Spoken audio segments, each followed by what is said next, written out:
Hi అండి. చిలకడ దుంపలు, స్వీట్ పొటాటో అంటాం కదా! వీటితోనైతే డిఫరెంట్ రెసిపీనైతే తయారు చేస్తున్నాను. ముందుగా వీటిని శుభ్రంగా మట్టి లేకుండా కడిగేసుకోవాలి వాటర్‌తోని.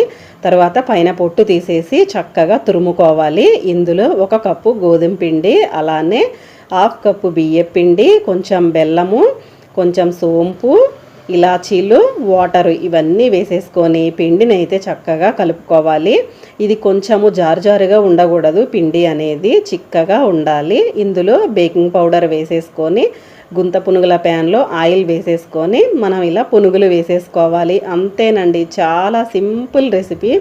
చాలా అంటే చాలా డిఫరెంట్ టేస్ట్ అయితే ఉంటుంది.